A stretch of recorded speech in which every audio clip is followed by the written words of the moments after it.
Na po sa ating mga balita, naniniwala ang National Economic and Development Authority o NEDA na patuloy ang pagbuti ng ekonomiya ng bansa. Ito ay sa kabila ng ingay sa politika.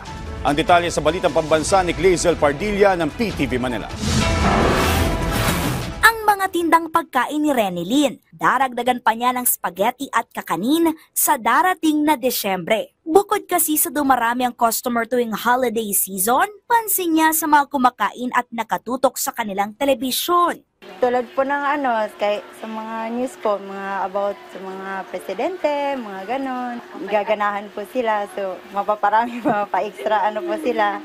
Mainit man ang isyu sa politika, tiwala ang National Economic and Development Authority na hindi ito magdudulot ng negatibong epekto sa ating ekonomiya.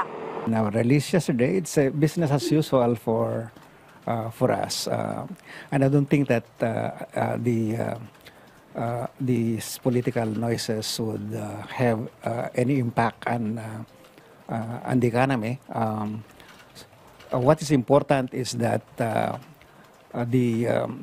our economic policies, our economic the policy directions are sound and sustained. Mahigpit na tinututukan ng administrasyon ni Pangulong Ferdinand R. Marcos Jr. ang pagtupad ng Philippine Development Plan.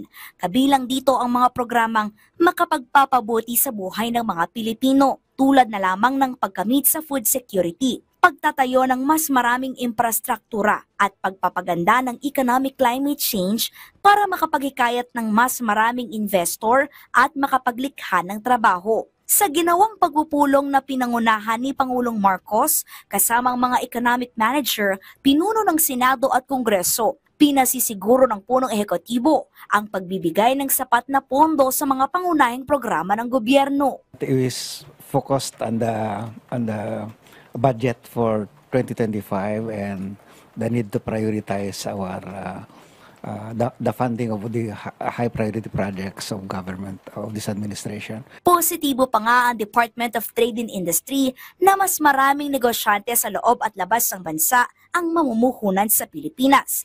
Kasunod yan ang pag-angat ng S&P Global Ratings sa economic outlook ng Pilipinas sa positive mula sa dating stable. Nangangahulugan ito ng mas mataas sa kumpiyansa sa kakayahan ng gobyerno at pribadong sektor sa Pilipinas na bayaran ang utang nito.